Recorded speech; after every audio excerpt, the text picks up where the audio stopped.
अस्सलाम वालेकुम guys, welcome to my YouTube channel stat 301। Assignment number 1 का सोल्यूशन हम देखने लगे हैं। तो सबसे पहले हम देख लेते हैं कि इसकी क्या रिक्वायरमेंट्स हैं।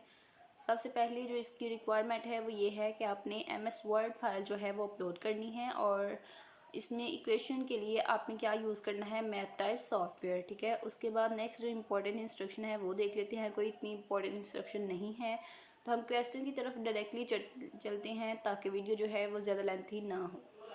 तीन क्वेश्चन हमें यहाँ पे गिवन है। क्वेश्चन नंबर 1 क्या है कि calculate the geometric mean of annual percentage. ठीक है, growth rate of profits in business corporate from the year 2000 to 2008 in the given below. ठीक है, तो एक्स आई हमें नीचे गिवन है, तो हमने कैलकुलेट करना है geometric mean of annual percentage. ठीक है, तो ये हमने कैलकुलेट करना है। इसका आंसर क्या होगा, किस तरह से इसको सॉल्व करेंगे, किस तरह से हम ज्योमेट्रिक मीन फाइंड करेंगे, उसके लिए मैं यहाँ पे आपको सॉल्यूशन दिखाती हूँ। सॉल्यूशन में सबसे पहले आपको पता होना चाहिए ज्योमेट्रिक मीन का फार्मूला क्या है। ठीक है, फार्मूला पता होगा तो नेक्स्ट आप उसको सॉल्व कर सकेंगे। तो सबसे पहले हम इसका फार्मूला ही देख लेते हैं कि इसका फार्मूला क्या है। ठीक है, तो इसका फार्मूला है ज्योमेट्रिक मीन इक्वल होगा antilog into summation log x i divided by n. ठीक है, तो ये है ज्योमेट्रिक मीन का फार्मूला। अब फार्मूला के अकॉर्डिंग जो वैल्यूज़ फार्मूला के लिए हमें चाहिए वो वैल्यू हम फाइंड आउट करेंगे। तो हमारे पास x तो है, ठीक है, तो log x फार्मूला में हमारे पास है log x आई। तो हम क्या करेंगे कि ये जो हमारे पास x आई है उसका log x आई पहले हम फाइंड करेंगे ताकि फिर उसको उसकी वैल्यू को हम फार्मूला में पुट कर सकें और अपना आंसर जो है वो फाइंड कर सकें। तो हमारे पास जो x थे, ठीक है, जो हमें x गिवन था, वैल्यूज़ गिवन थी, वो हमने यहाँ पे राइट कर ली। उसके बाद हमने इसका log लिया। ठीक है, हर वैल्यू को आपने अलग से log लेना है। ठीक है, कैलकुलेटर यूज़ करें log 15 log 9। ठीक है, तो आंसर जो आते जाएंगे वो आपने यहाँ पे आगे लिखते जाना है। ठीक है, हो सकता है मेरी कैलकुलेशन में कहीं मिस्टेक हो, तो आप लोगों ने खुद कैलकुलेट करना है। मेथड मैं आपको बता रही हूँ। ठीक है, खुद कैलकुलेट साथ साथ करते जाएं और देखते जाएं कि मेरा सोल्यूशन जो है वो मैंने आंसर जो है वो सही लिखे हैं कि नहीं, और इसी तरह से लिखते जाएं। ठीक है, तो सारे एक्स का आपने log x फाइंड कर लिया। log x फाइंड करने के बाद आपने उसका सम कर लेना है। ठीक है, तो ये जो जितने भी log x हैं इनका आप सम करेंगे तो सम आपका जो है वो इस तरह इसके इक्वल आ जाएगा। ठीक है, 10.4063 इतना इसका सम आ जाएगा। तो अब ये देखिए हमारे पास समेशन log x आई, तो इसकी वैल्यू हमारे पास आ गई। इस वैल्यू का अब हम क्या करेंगे कि अब हम इसको अपने फार्मूला में पुट करेंगे। ठीक है, तो यहाँ पे नेक्स्ट स्टेप में मैं दिखा देती हूँ जहाँ पे मैंने पुट किया है। तो यहाँ पे आप देख सकते हैं ज्योमेट्रिक मीन इक्वल है एंटीलॉग, फिर उसकी समेशन लॉग एक्स आई की वैल्यू मैंने राइट की है डिवाइडेड बाय एन। तो एन हमारे पास कहाँ से आया,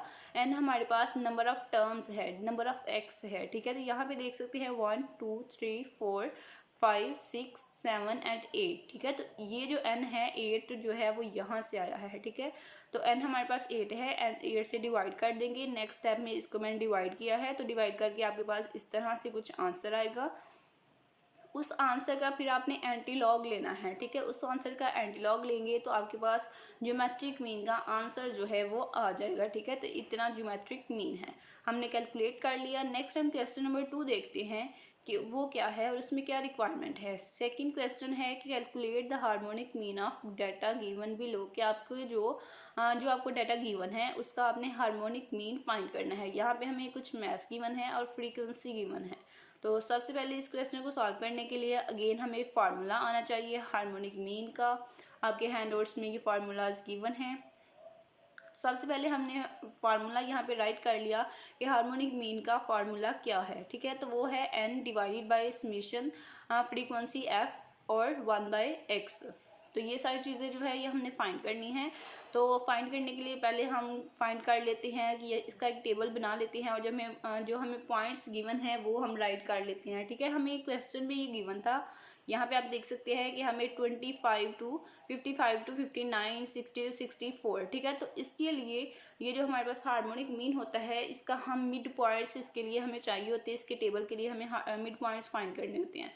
तो मिड पॉइंट्स हम कैसे फाइंड करेंगे, यहाँ पे ये देखिए 55 और 59 के दरमियान में मिड पॉइंट जो है वो क्या आता है। ठीक है, समझ लें कि ये जो है ये 55 है और ये पॉइंट जो है ये 59 है, तो इनका मिड जो है वो क्या होगा, वो होगा 57। 57, ठीक है। तो इस तरह से आपने इन सब के मिड पॉइंट्स जो हैं वो निकाल लेने हैं और निकाल के आपने यहाँ पे राइट करना है जिस तरह से मैंने राइट किए हैं, ठीक है।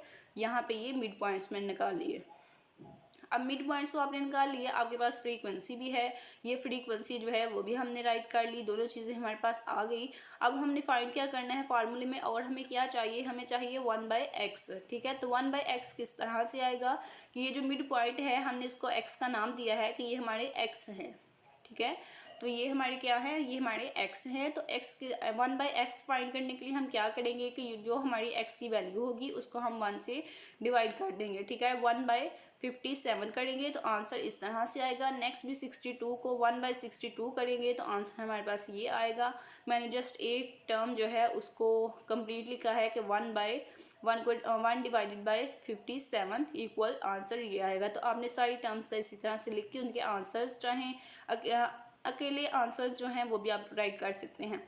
तो नेक्स्ट जो है वो हमें 1/x भी हमारे पास आ गया। अब हमारे पास जो है वो आना चाहिए समीशन, यानी कि सम ऑफ फ्रीक्वेंसी f और 1/x, ठीक है। तो पहले हम क्या करते हैं, 1/x हमारे पास है, अब हम क्या करते हैं कि 1/x का जो आंसर हमारे पास आया है उसको फ्रीक्वेंसी से मल्टीप्लाई करते हैं, ठीक है। तो ठीक है, हर रो की आप जो फ्रीक्वेंसी है उसको मल्टीप्लाई करेंगे 1/x के, ठीक है। 1/x का आंसर क्या आया 0.017, तो इसको मल्टीप्लाई करेंगे 3 से, तो आंसर हमारे पास इस तरह से आ जाएगा। देन नेक्स्ट भी आपने इसी तरह से करना है कि आपने फ्रीक्वेंसी f जो है 9 है उसको 9 को मल्टीप्लाई करना है 1/x से, फिर 12 को मल्टीप्लाई करना है इससे, तो ये आपके पास आंसर आ गए।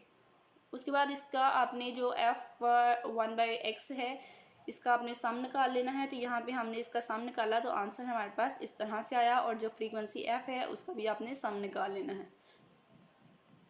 ये दोनों हमने सम निकाल लिए। अब हमने क्या करना है, अब हमने फार्मूले में वैल्यूज़ पुटअप करनी है। तो वैल्यूज़ पुटअप करेंगे तो सबसे पहले हमारे पास 40 आएगा। 40 कौन सा, ये वाला, ठीक है। नंबर ऑफ फ्रीक्वेंसीज जो हैं वो हमारे पास n आएगा, और फिर summation f 1 divided by x, तो इसका आंसर जो है वो यहाँ पे हम राइट करेंगे और डिवाइड करेंगे इनको। तो 40 ऊपर होगा, नीचे ये वैल्यू होगी, दोनों को डिवाइड करेंगे तो आंसर आपके पास हार्मोनिक मीन का आ जाएगा। Next one, third question number 3 क्या है, suppose you have the following data for the ages of 50 people, ठीक है। तो यहाँ पे आपको अगेन जो है वो पॉइंट्स गिवन हैं, और उसके बाद लोअर लिमिट और अपर लिमिट गिवन है, और उसके बाद फ्रीक्वेंसी गिवन है। आपने फाइंड क्या करना है, आपने D5 जो है वो फाइंड करना है। अब आपके हैंडआउट्स में आप देखेंगे तो आपको D5 का फार्मूला नहीं मिलेगा, क्योंकि D5 जो है वो इक्वल होता है किसके, आपके हैंडआउट्स में गिवन लिखा हुआ है कि किस फार्मूले के इक्वल है, ठीक है। तो वही फार्मूला आप यूज़ करेंगे इसके लिए, ठीक है। ये वाला वो फार्मूला है, तो यहाँ पे मैंने राइट किया है। तो D5 का हमारे पास ये फार्मूला आ गया। इस फार्मूले के लिए हम वैल्यूज़ पहले फाइंड करेंगे, टेबल बना के वैल्यूज़ फाइंड करने के बाद हम उन वैल्यूज़ को पुटअप कर देंगे अपने फार्मूला में। तो हम देखते हैं कि क्या वैल्यूज़ हमने फाइंड करनी है। सबसे पहले हमने वो लोअर लिमिट और अपर लिमिट्स राइट कर ली। उसके बाद हमने क्लास की बाउंड्रीज जो हैं उनको राइट किया, ठीक है। थोड़ा बड़ा कर रही हूँ ताकि क्लियरली नज़र आ सके। तो क्लास की बाउंड्रीज जो हैं वो किस तरह से फाइंड करते हैं कि जो हमारे पास लोअर लिमिट होती है, लोअर लिमिट क्या है 10, अपर लिमिट है 19। तो 10 में से 0.5 जो है वो लेस करेंगे तो हमारे पास class boundary lower class boundary आ जाएगी, और 19 जो है उसमें भी हम 0.5 लेस करेंगे तो हमारे पास अपर क्लास बाउंड्री आ जाएगी। तो इसी तरह से ये सारी इन सब की आपने बाउंड्रीज जो हैं क्लास बाउंड्रीज वो फाइंड कर लेनी है और राइट कर लेनी है। उसके बाद आपने फ्रीक्वेंसी जो है वो हमें गिवन है वो राइट करनी है। उसके बाद कम्यूलेटिव फ्रीक्वेंसी किस तरह से आती है कि फर्स्ट फ्रीक्वेंसी हमारे पास 5 है तो कम्यूलेटिव फ्रीक्वेंसी भी 5 होगी। नेक्स्ट जो है ये 5 में इस 10 को इस 5 में ऐड करेंगे तो नेक्स्ट वाली कम्यूलेटिव फ्रीक्वेंसी आ जाएगी। फिर हमारे पास 15 है तो 15 में हम ऐड करेंगे 12, 27 आंसर आएगा। 27 में हम ऐड करेंगे 8 तो 35 आएगा। इस तरह से उसके बाद आपने फ्रीक्वेंसी का सम निकाल लेना है। तो अब हम यहाँ से ये जो हमने टेबल निकाला है इसी में से हमने वैल्यूज़ जो है वो राइट करनी है।